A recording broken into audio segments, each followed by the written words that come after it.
sponsored by Ocean Wave Cleaning and Restoration.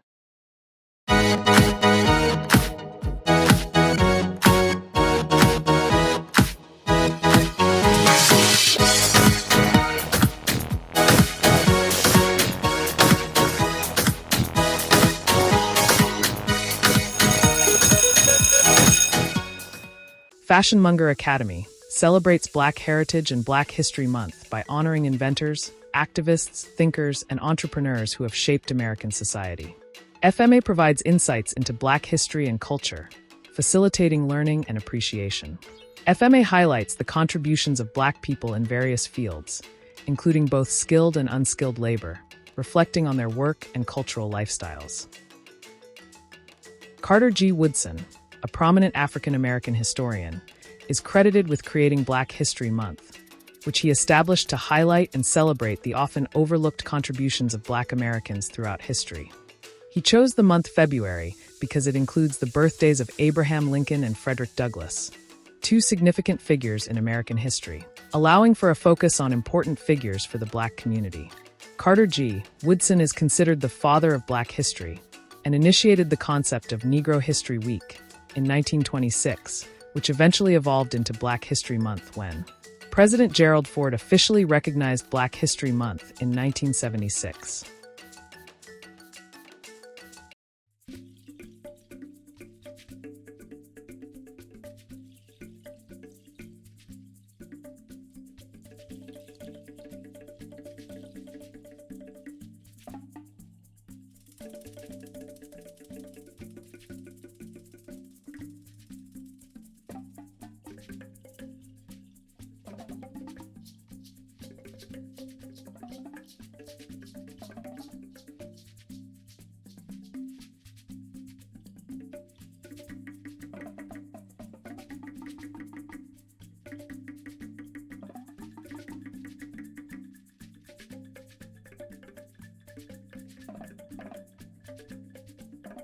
Welcome to Fashion Monger Academy, Black History Month celebration. Get ready to be enlightened as we celebrate Black History Month with esteemed guests Sebrina Underwood, Darrell Murkison, and Richard Felton.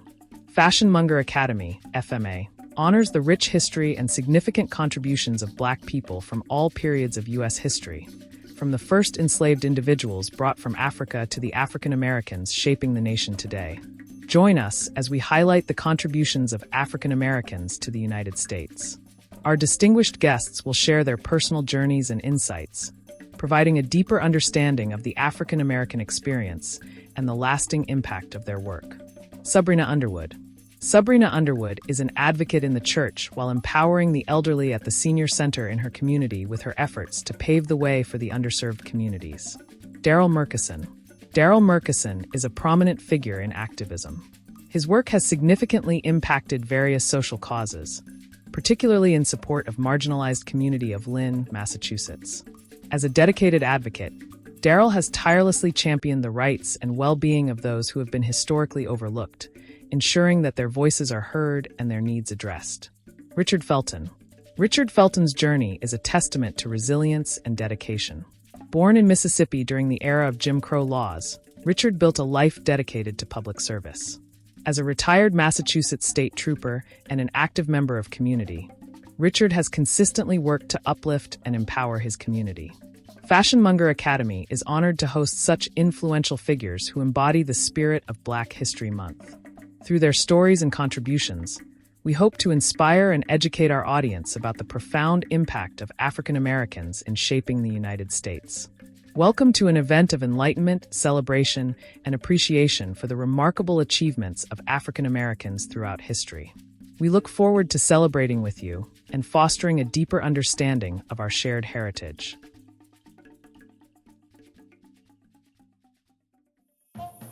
The Harlem Renaissance. Why is fashion important to the Black culture? And where did Black fashion start? It all began with the Harlem Renaissance, which originated in the Black community of Harlem, New York. The Harlem Renaissance marked the beginning of a distinctive Black fashion sensibility, where clothing became a canvas for creativity and self-expression.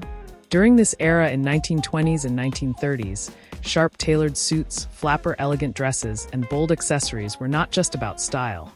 They were statements of pride and resilience. Fashion has played a pivotal role in Black social movements as a tool for self-expression, resistance, and identity affirmation. Black history clothing has empowered the Black community to develop a sense of identity through fashion, which has transcended mere aesthetics to become political expression.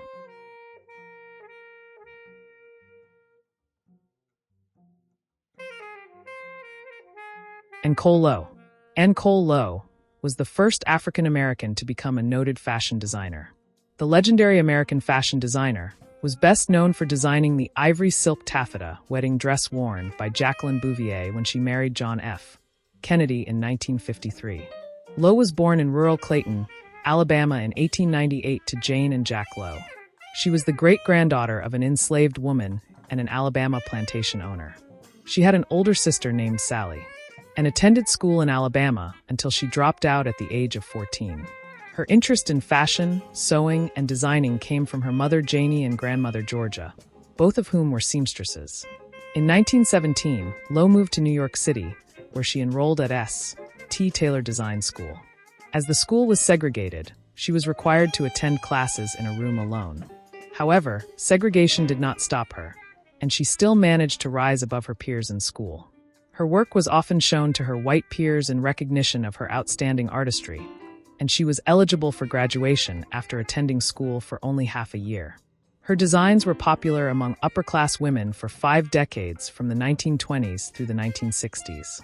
A collection of 5 of Lowe's designs are held at the Costume Institute at the Metropolitan Museum of Art. 3 are on display at the Smithsonian Institution's National Museum of African American History and Culture in Washington, D.C. Several others were included in an exhibition on Black fashion at the museum at the Fashion Institute of Technology in Manhattan in December 2016. Willie Ware. Willie Donnell Smith was an American fashion designer. By the time of his death, Smith was considered one of the most successful African American designers in the fashion industry. He launched his company, Willie Ware Limited, in 1976, and by 1986 it had grossed over $25 million in sales. He was the first Black designer to achieve mainstream success, and his fashion label, Willie Ware, became popular among both celebrities and everyday consumers.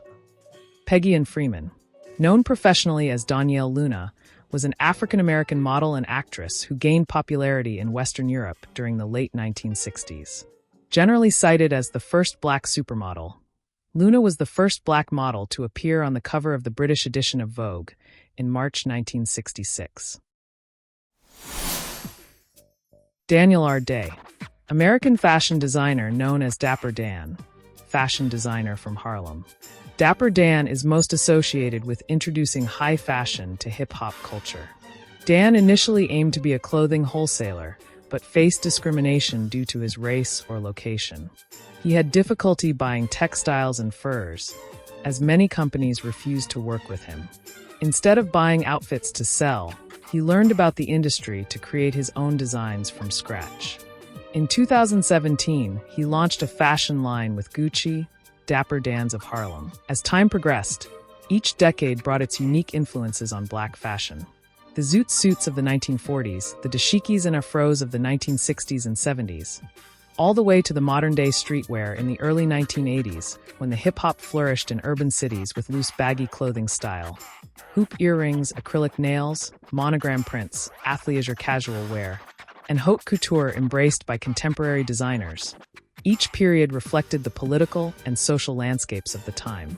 Today, Black designers and influencers continue to shape the fashion industry, integrating their heritage and modern perspectives, showcasing the richness and diversity of Black culture by breaking boundaries, stereotypes, and work challenges. Fashion remains a powerful medium for storytelling, resistance, and empowerment within the Black community. Annie Minerva Turnbow Malone, 1877 to 1957, was an American businesswoman, inventor, and philanthropist. She developed hair care and beauty products, created beauty schools, and launched businesses that employed many African Americans. In the first 3 decades of the 20th century, she established a significant commercial and educational enterprise focused on cosmetics for African American women. Madam C.J. Walker. Madam C.J. Walker, born Sarah Breedlove, America's first female self-made millionaire in America, invented the world's first hair straightening formula, the hot comb that we still use today. She developed hair care and beauty products. Walker was an American entrepreneur, philanthropist, and political and social activist. Fashion Fair. Fashion Fair was the first national makeup brand that catered to women of color in 1973. The brand was founded by Chicago's famous Johnson family, who published Ebony and Jet magazines. In 1973, Eunice Johnson founded Fashion Fair Cosmetics, the first major cosmetics brand for women of color. The brand was created to meet the needs of Black women who were underserved by mainstream cosmetics brands.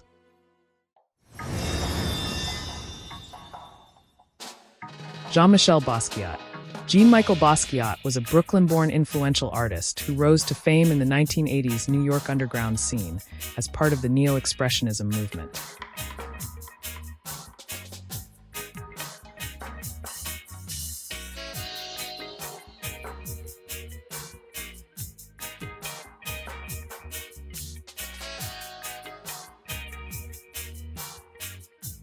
Faith Ringgold.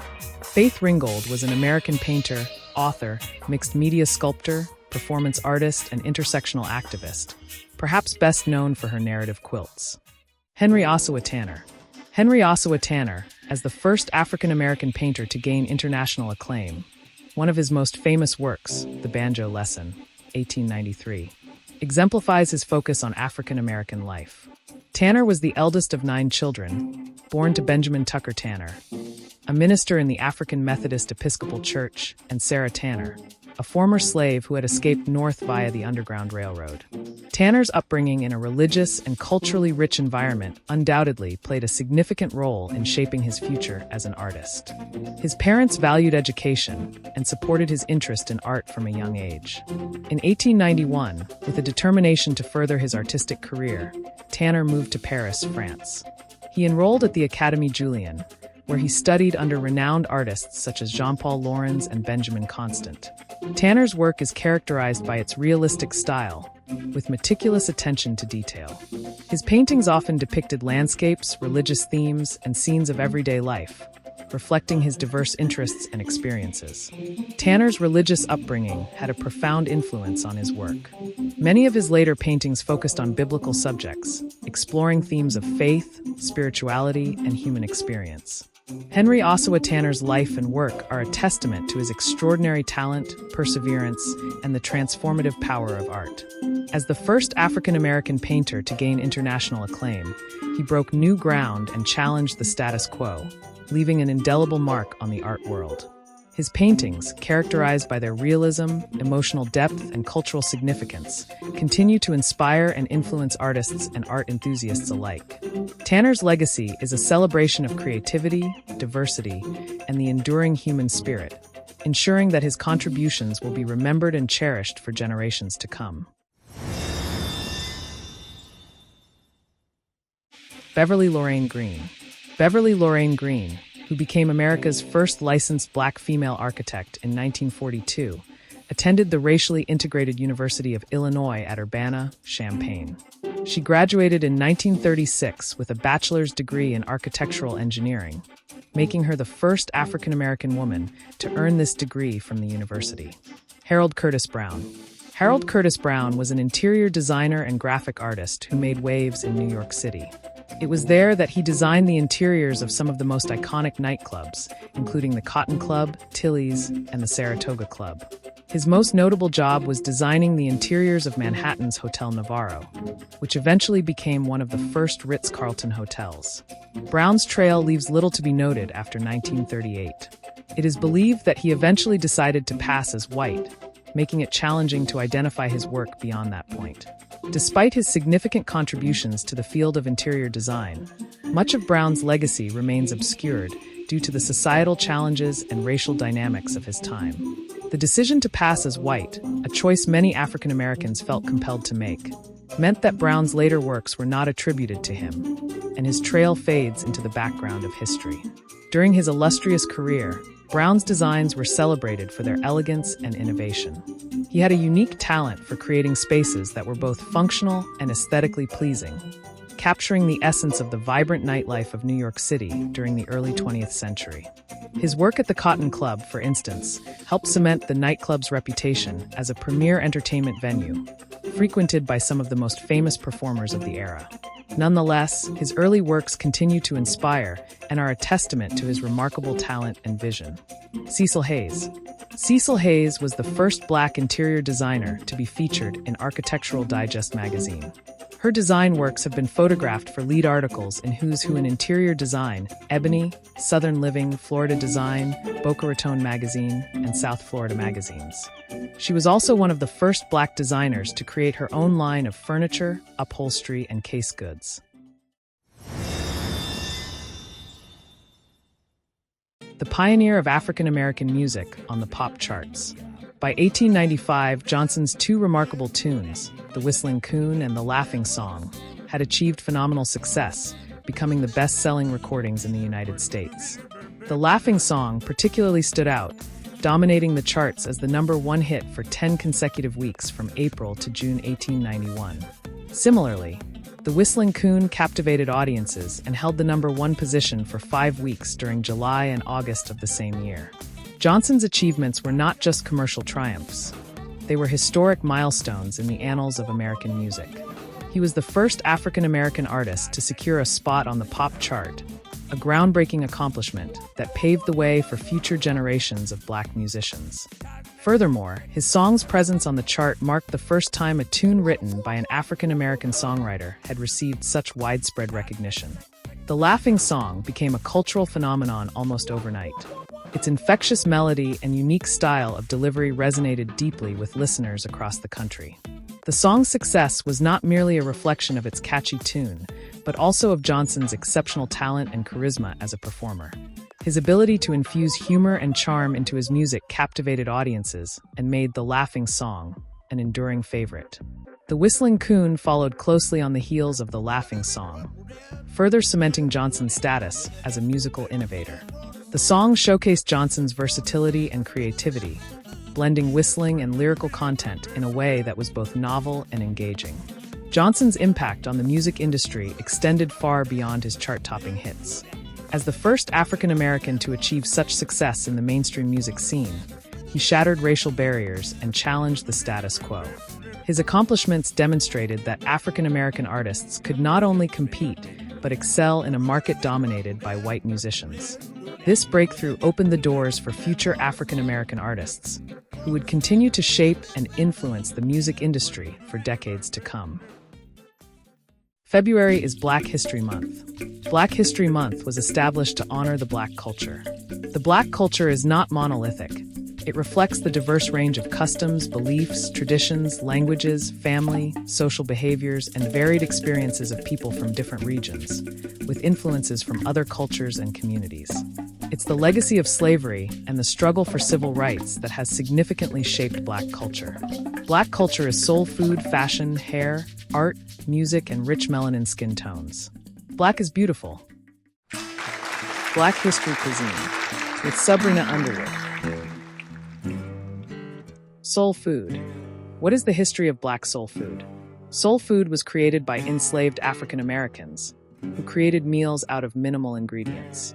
Soul food has its origins in the culinary practices of enslaved African Americans who utilized limited ingredients to create meals. They merged traditional West African cooking techniques with methods adopted from Native American and European cultures, thus forming what is now known as soul food. Most of the staple ingredients of soul food include black-eyed peas, rice, grits, macaroni and cheese, cornbread, pork, chicken, rabbit, squirrel, fish, collard greens, yams, green tomatoes, and okra. Typical beverages consist of Kool-Aid, sweet iced tea, and homemade lemonade. Soul food began in the deep south of the United States, particularly in Alabama, Mississippi, and Georgia during the era of slavery, regions historically referred to as the Cotton Belt and Black Belt. Over time, regional variations emerged, such as those found in Louisiana's Seven Roots Nation, which integrates French, Spanish, German, English, African, Italian, and Native American influences, exemplified in Creole cuisine. Notable dishes within this tradition include jambalaya, gumbo, yakameen, grasshopper, beignet, red rice, and beans, as well as Gullah Geechee cuisine. So who taught you how to cook your meals? Who taught you how to cook a soul food dish, I should say? My mother, Oh. of course. At what age? I'm gonna be honest, I could cook a little bit, but I didn't start cooking soul food good until I had my son. Oh, wow. How old was, until he was a And kid, right? then Yeah. The first time I cooked collard greens. Didn't look like collard greens? They look like collard greens, but They didn't taste good? clean them. Oh, right. And my mother took a bite and she was like, All the right. Dirt in there. So after that first time, after that I cleaned them good and I just started practicing. Practice makes perfect. Makes perfect. And now your son makes delicious meals. Yeah. No, Yep. he's cooking, which is good. That gives me a break too. Right. So, That's good. And so your mom she was like a chef, but she didn't go to school for it, but she was considered a chef though, right? Yeah. Oh, Francine was her name. She catered weddings. Just, she cooked so good. She had just like, I'm nothing as good as she was. But, yeah, she was a gourmet chef. Did she leave any family recipes behind? Actually, yeah. I have most of the cookbooks and a lot of her stuff, her catering stuff. I still have it. Right. Oh my goodness. I can cook, but I'm not. I wouldn't consider myself a caterer. Yeah, because she liked to do catering type of things, events. Good if I choose not to. True that too. What is soul food? Soul food originated in America in the rural southern United States during slavery. Soul food is the ethnic cuisine of African Americans. Enslaved West Africans brought over ingredients and cooking styles. Sebrina, guest contributor, prepares a soul food feast in her kitchen for the FMA guest contributors Darrell and Richard to celebrate Black Heritage and Black History Month. Meanwhile, host Minervia observes and learns the art of cooking this traditional meal. The ingredients for this meal consist of seasonings, fried chicken, collard greens and okra, black-eyed peas, cornbread, macaroni and cheese, and traditional dessert sweet potato pie, mocktail beverage, traditional fruit punch drink.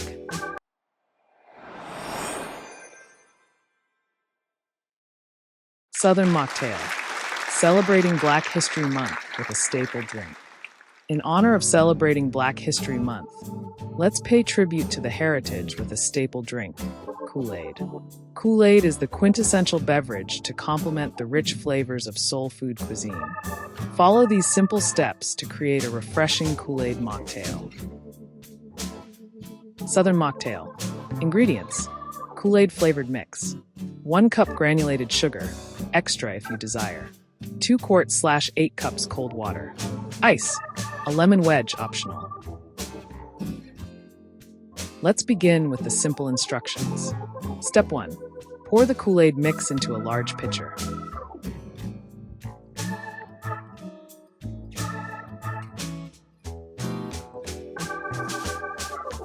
Step 2. Add sugar to the mix, adding extra if you prefer a sweeter taste.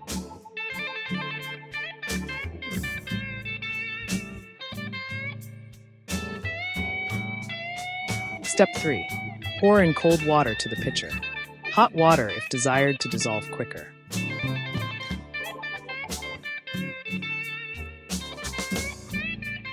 Step 4. Add ice to the mixture to keep it refreshingly cold.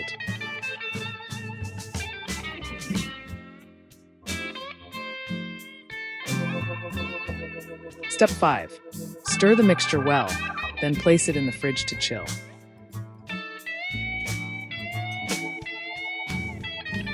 Step 6. If desired, add a lemon wedge for an extra burst of flavor. There you have it, your Kool-Aid mocktail, and celebrate Black History Month with this cherished staple drink. Cheers! Up next, Black Heritage Cuisine, Soul Food, with Sebrina Underwood. Fried chicken. How to fry. Southern fried chicken. Southern fried chicken. Fried chicken is a beloved dish consisting of chicken pieces coated with seasoned flour or batter, then pan-fried or deep-fried to perfection. The breading forms a crisp coating on the exterior, sealing in the flavorful juices of the meat.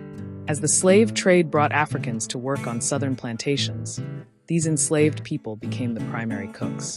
Unable to afford expensive meats, but generally allowed to keep chickens, they continued the tradition of frying chicken on special occasions.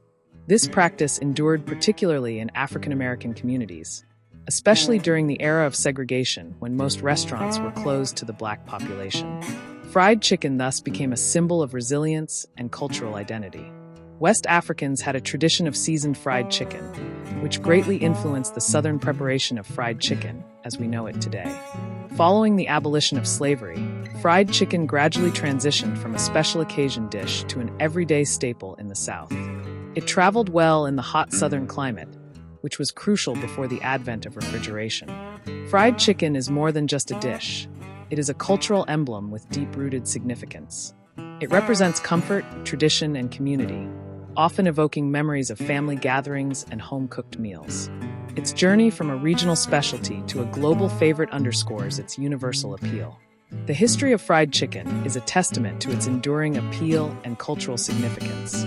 From its humble beginnings in the American South to its widespread popularity today, fried chicken continues to be a beloved dish that brings people together. Its rich history and flavorful variations ensure that it will remain a culinary favorite for generations to come.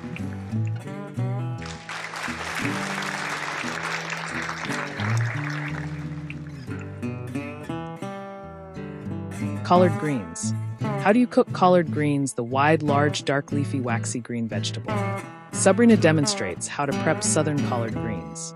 Greens have recipes with endless variations, from sweet to spicy to savory, each region offering its own twist on how to cook greens. Fashion Monger Academy shares the Black heritage soul food tradition. Let's begin with these necessary prepping steps: trimming and cleaning collard greens. First, you will start with trimming the greens. Step 1. By removing the tough stems by folding each leaf in half and tearing or cutting the stem away. Step 2. Cleaning the greens. It's important to clean collard greens thoroughly by giving each leaf a good rinse 3 times and or soak in cold water by swishing the leaves around in the water to remove dirt that tends to cling to the ribs. Step 3. Cutting the greens. Stack a pile of greens. Roll the leaves up like a cigar. Once rolled up tight, start cutting 1-inch strips. After prepping the greens, start cooking the other ingredients to add to the greens. Cooking instructions. Step 1. Sauté the onions in bacon fat for 5 minutes. Step 2. Combine the sautéed onions, ham hock, and garlic in a stock pot. If desired, you can add chicken broth and cook for 1 hour. Step 3. Add the greens to a large pot and cook for 45 minutes to an hour until tender. Step 4. Add the meat from the ham hock to the greens. Step 5. Enjoy! Serve the greens with vinegar and hot sauce.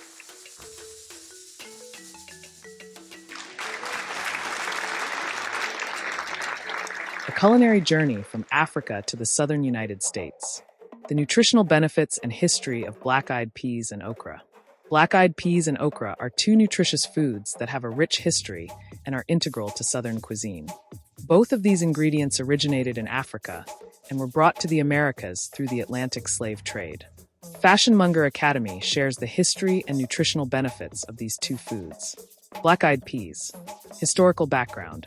Black-eyed peas, also known as cowpeas, have their origins in West Africa. They were brought to the Americas on slave ships and became a staple food for enslaved people in the South. Over time, black-eyed peas have become a key ingredient in Southern cuisine and are often associated with good luck and prosperity. The nutritional benefits. Black-eyed peas are a rich source of protein, fiber, and essential vitamins and minerals. They are particularly high in folate, iron, and magnesium, making them an excellent addition to a balanced diet. The fiber content in black-eyed peas aids in digestion and helps maintain healthy blood sugar levels. Okra. Historical background. Okra, often referred to as ladies' fingers, was introduced to the Americas by ships plying the Atlantic slave trade between the 16th and 19th centuries. This vegetable, which is known for its mucilaginous slime texture, has become a staple in various southern dishes. It is commonly served fried, but it can also be pickled, roasted, stewed, grilled, or sautéed. Nutritional benefits. Okra is a low-calorie vegetable that is packed with nutrients. It is a good source of vitamins A and C, calcium, and potassium. The mucilage in okra can help to soothe the digestive tract and improve gut health. Additionally, okra's high fiber content supports healthy digestion and can aid in weight management. Black-eyed peas and okra are not only delicious and versatile, but also carry a significant historical and cultural legacy. Their journey from Africa to the southern United States is a testament to the resilience and ingenuity of enslaved people who transformed these ingredients into staples of southern cuisine. Today, both black-eyed peas and okra are celebrated for their nutritional benefits and continue to be enjoyed in a variety of dishes. Cornbread. For Black Americans, cornbread is more than just a comfort food. It is a powerful symbol of their ancestors' ingenuity, resilience, and strength in the face of adversity. Throughout the American colonies and into the 19th century, enslaved people were often given very meager rations to cook with, most often whatever was considered undesirable by slave owners. These rations would include leftover greens, animal parts, molasses, and grains like rice or cornmeal. Cornbread's origins can be traced back to the kitchens of enslaved Africans in the American South. With very limited and often undesirable ingredients at their disposal, these individuals ingeniously created a variety of cornbread recipes using cornmeal, a readily available grain. Baked in cast iron skillets until browned on the edges, this dense bread developed a crispy exterior that could be used to sop up the thin stews that were a common part of their meager diet. The cultural significance of cornbread extends beyond the kitchen. It represents a connection to the past, a reminder of the hardships endured and the triumphs achieved.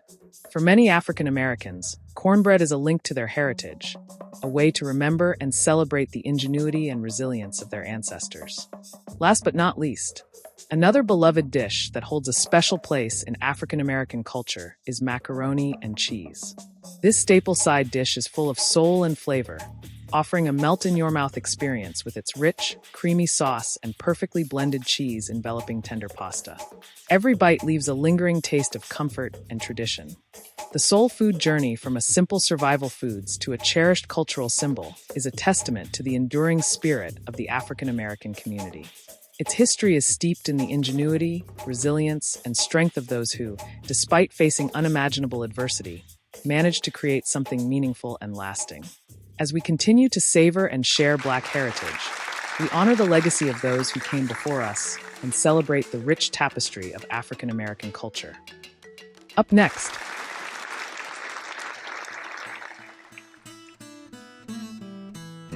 I bake my sweet potatoes when I'm making my sweet potato pie.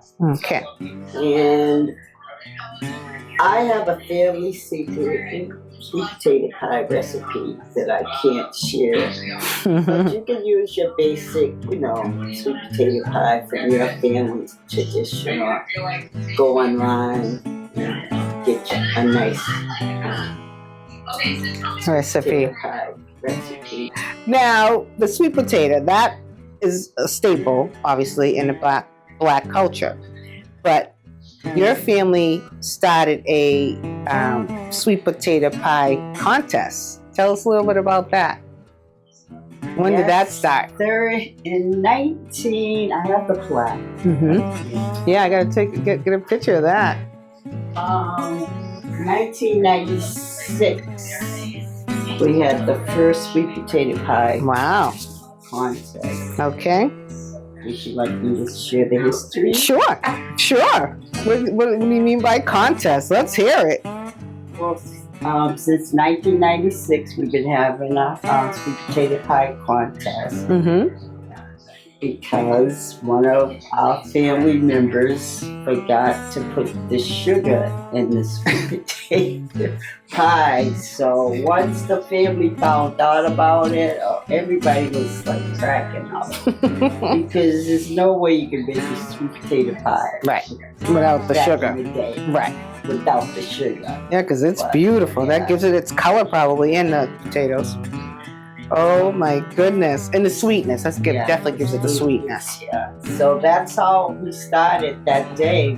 Everybody just on the phone, we were laughing. So we go, hey, let's have a sweet potato pie contest. And my mother won the first year. And she won the second year. Then I think Auntie Catherine won. Oh, is it? Okay. The next year. My mom might won. Yeah. I won a few times. Practically everybody in the family won it. And I even won on the Scandalous because I don't cook. So there's an asterisk next to my name. That was so funny. And everybody knew I don't cook. They already knew. It's fun. It's fun. Yeah, it's fun. We had fun with it. And it gets us together. It's a family thing. And it's a good way to come over after Thanksgiving. It's actually held on Thanksgiving. And everyone eats in their own homes with their own families. And then we come over for dessert. Everyone brings their pie into the contest. And then that's when we get together as a whole family. All the cousins, uncles, everyone, aunties, everyone comes together at one house. A family member will host the house. And then we enter the pies. It grew. People started coming and we have judges to rate the pie, the appearance. We rate the taste. What else? Fly all the way from California. Yeah.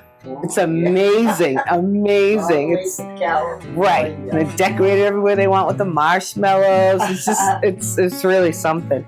So, yeah. And then you put your name on a plaque. So, so you get the trophy. You get to have that plaque in your home for the year, for the win. Since I won the last spot on the first plaque, I got to keep it in my home. Oh, that's what. Okay, that was the first time. Okay. And that tradition is still going strong. So, yeah, that is awesome.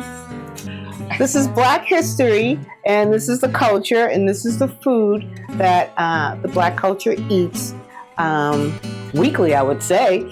And to celebrate Black history, this is what we wanted to show you, the meals that the Black culture eats and where it came from.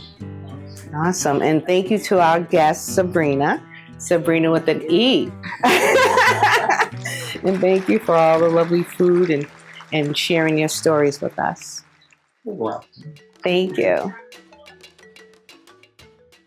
Black History guest contributors: Darrell Murkison, Richard Felton. Richard Felton was born in the deep south of Mississippi, in an era marked by the harsh realities of Jim Crow laws. His lineage traces back to sharecroppers, who toiled the land under challenging conditions. Amidst the oppressive segregationist policies that define the South, Richard made the courageous decision to migrate north, ultimately settling in Lynn, Massachusetts.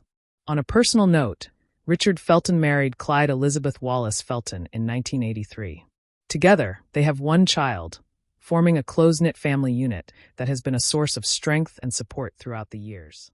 As a Black man in America, can you explain your Black experience being a Black man in America? Being a Black man in America, I have to say it started out as my Black childhood, or my childhood down in Mississippi, on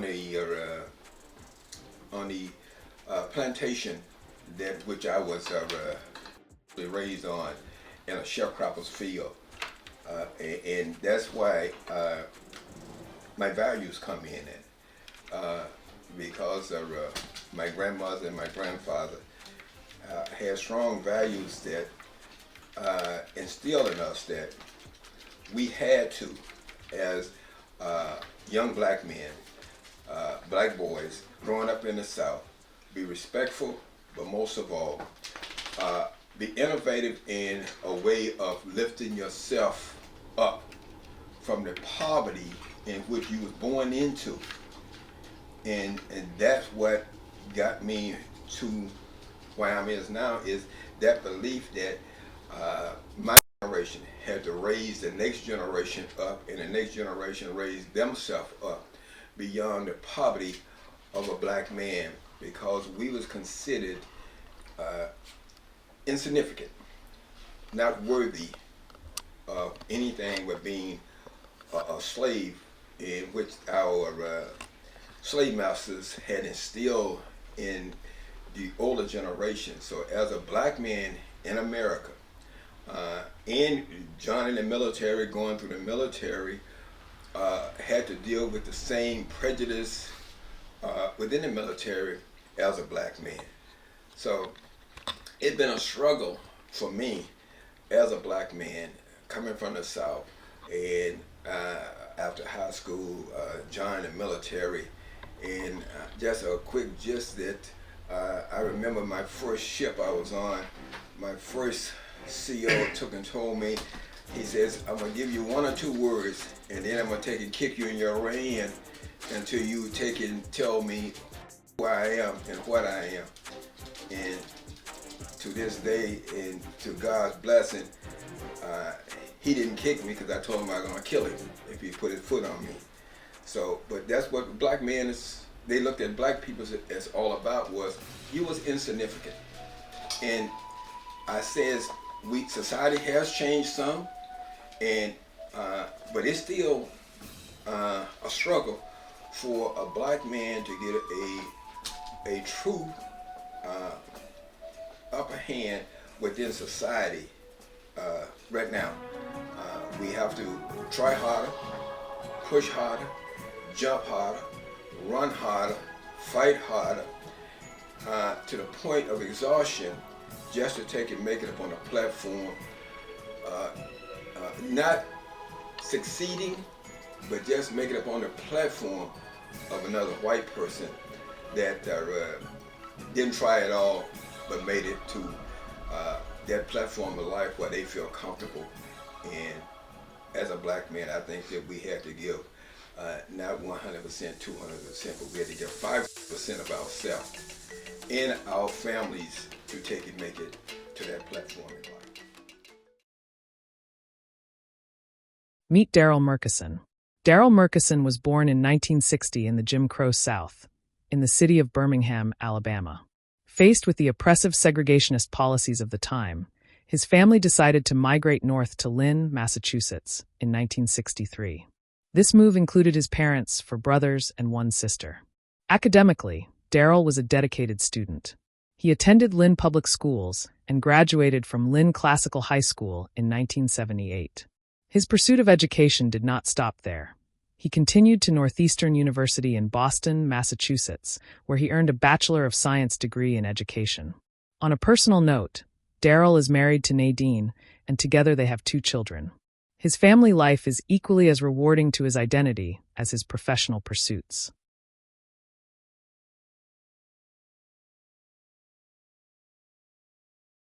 And Darrell, can you go over the past and present of the activist?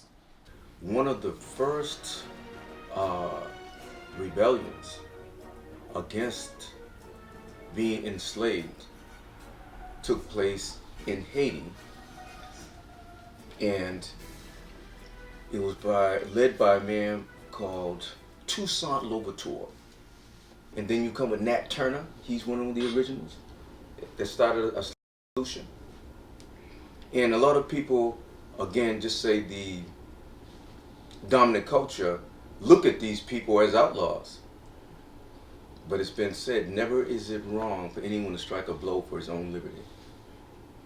And that was said by one of the Americans right here. Yes. When they were doing the American Revolution. It's not wrong, right?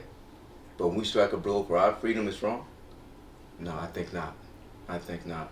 So before that, in the 50s, there was a man called A. Philip Randolph.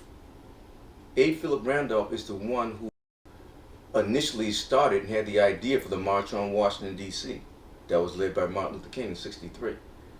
But A. Philip Randolph actually wanted to do that back in the 1950s. Whereas there's other people that fought and died and didn't follow the same script, and they're vilified. And Malcolm X would be one of those, but he's just as much a hero as Martin Luther King, if you know your history. The Black Panthers are just as much as heroes as Martin Luther King and anybody else. But only certain people are accepted. But it's always good to teach the true history. And one thing about the Black Panthers like Bobby Seale, Eldridge Cleaver, Huey P. Newton, many others. Those people right there have been vilified, and you think about them, and you would think that these guys that are leading these things, they're probably, 40, 50 years old, doing some stuff they were. These guys were in their 20s. They were students. And as we know, crossing racial lines, the schools and the universities have always been the place where revolution and protest gets its start. And our people are no different. We had young people in their 20s like Huey Newton, Bobby Seale, and other Panthers, Angela Davis, many others. All right. Up next, Richard Felton. Richard dedicated his professional life to serving the community as a Massachusetts state trooper. The Massachusetts State Police, an agency under the Commonwealth of Massachusetts Executive Office of Public Safety and Security, is tasked with enforcing the law and regulating vehicles across the state. After 27 years of steadfast commitment and service, Richard retired from his esteemed position. I was one of the first 3 blacks in South Wayne Fire Department, and the hatred and the pushback was anything but pleasant. I used to go to work, and we had it was a 12-hour, 24-hour shift. I used to get in the morning time and had to clean the defamation out of my lockers. The urine had to clean out of my lockers before I could get started in the daytime. But in the meantime, what I had did was after college, I had took the test to get on multiple police departments. And it just happened that one day I got a call saying that my name had come to the top of the list for the police department. William B. Lindsay. William B. Lindsay becomes the first known African-American state trooper, hired by the Illinois State Police.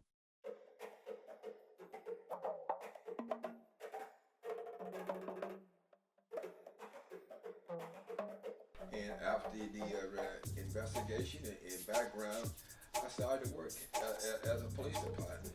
And within the police department, they said the thin blue line, they forgot to put thin blue line with a black line running straight through it. Yeah, what does that mean? That means that the thin blue line was for everybody that was white, the black line for anybody that was black. Wow. Okay. So it wasn't the same line, but it was in conjunction with. But you was looked down upon, that you have the job, but you got the job because you're black. Okay. And what year was that? I got picked up by the police department in November of '87. Wow. I'm like thinking 50s or something. 87. Oh my goodness. 87. But Now, prior to that, I was in the fire department. That's what I was going to ask you. So you said you had a fire department first. Fire department. When was that first? That was back in 81. January 81. Had all that pushback in the 80s? Yes. This is the 80s. Yes. I'm thinking 40s, 60s, 70s, 80s. Wow.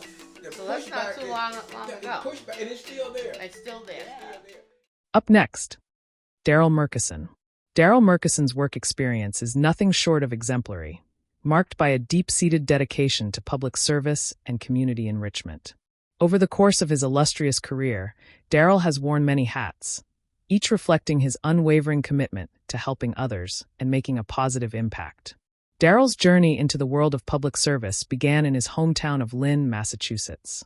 Darrell served as a firefighter and first responder, a role that demanded both courage and skill.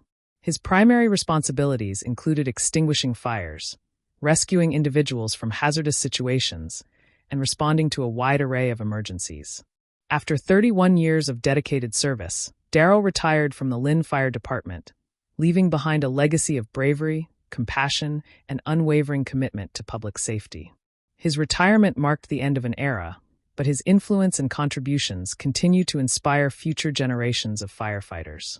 Darrell Murkison's career is a powerful reminder of the impact that one individual can have on their community. His dedication to protecting lives, educating others, and leading with integrity has left an indelible mark on Lynn, Massachusetts, and beyond. As he enjoys his well-earned retirement, Darrell continues to be a beacon of inspiration, embodying the true spirit of service and compassion. Experience as a black man being a public servant working for the Lynn Fire Department for over 31 years before I retired. Yeah, I encountered some difficulty in the fire department because traditionally police, fire, and some other municipal jobs have been kind of earmarked for certain people, and they were not black people, right? A lot of nepotism going on, and most of these jobs were maintained by, white people that were here and families that have been here for years.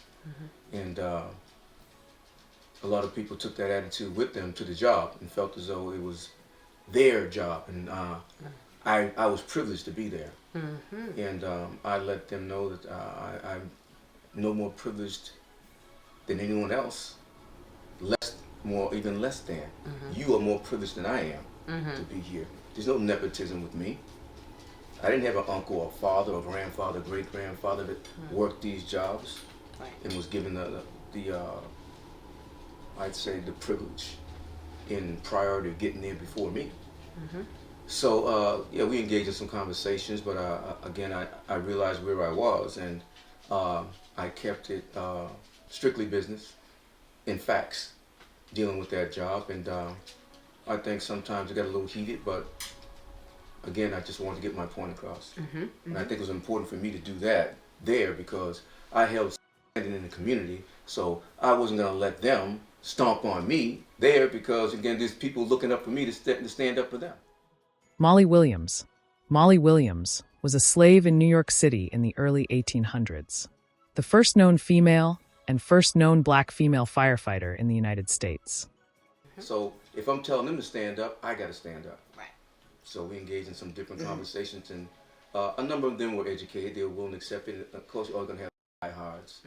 And again, we dealt with that with fire department and police department with some diversity training I have with them.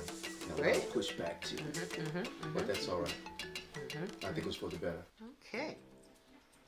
So what inventors do we have? Do we have, let's see, what about any school or what kind of schools, black schools were there? Sure. Things like that. You want to jump in there? No, you good. HBCUs, right? Yes. Okay, I'm going to say this really quickly. Again, I took a lot of time right there, but what's very important in the history of black culture and our advancement as black people in this country is that, like we said, education is the key to everything. And there was a time when black people weren't even allowed to read. All right? You weren't able to even pick up a book. The penalty for reading was death. All right? So you keep the education people. They would divide people up on different tribes so they couldn't communicate. That's why a lot of the drums that you hear, those are people communicating, all right? African people, they had a commonality. They wanted to communicate through those things. And right now you hear all of this pushback about diversity, equity, and inclusion, right? DEI, all these different things. And you hear some people, I'd say in the greater culture, saying that why do we have these separate schools?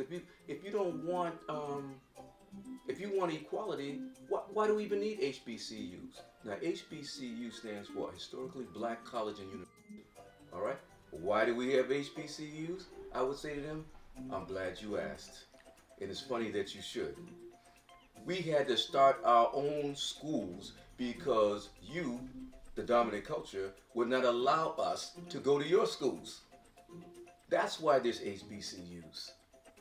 And when HBCUs were established back in the 1800s, all right,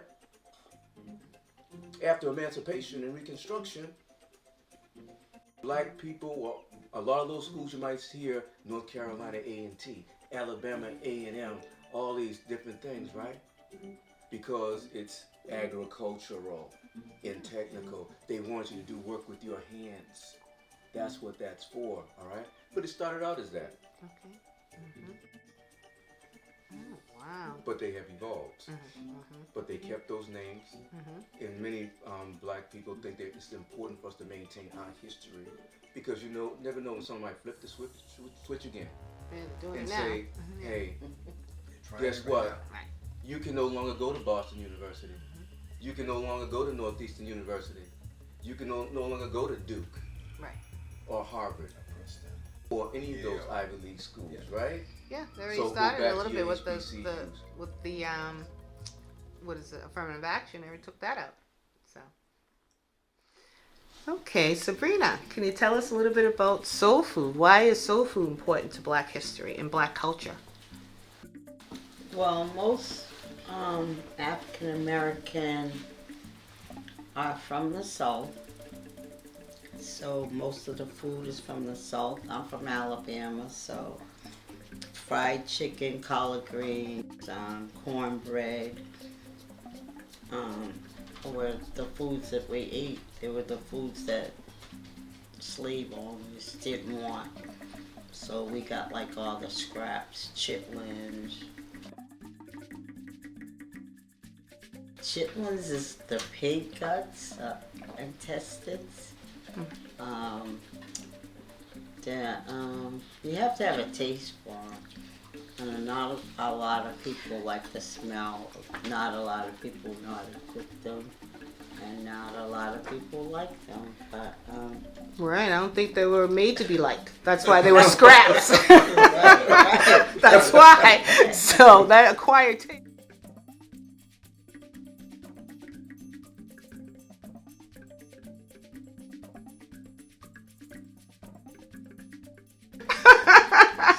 Oh, man. So basically, we got the scraps of the foods that the white people didn't want, and we just cooked it slow and low, and it just the flavors marinated so good. That's why they call it soul food. Food from your heart. And what are the vegetables that are in soul food? What type of vegetable, I should say? Collard greens, turnip greens, mostly green leaves. A lot of green leaves. And what kind of meat? What do you think of meat? Meat, fried chicken, a lot of pork. A lot of people try to get away from it. Now they're using turkey meat instead of hog mugs. Instead of ham hocks and smoked neck bones. Okay. But I like the traditional ham hocks and Yeah, the neck bones. not customized to not the healthy way. I see. Oh my gosh. FMA would also like to extend their gratitude to our guest contributors, Darrell Murkison, Richard Felton, and Sebrina Underwood, along with house pets Mango and Benji.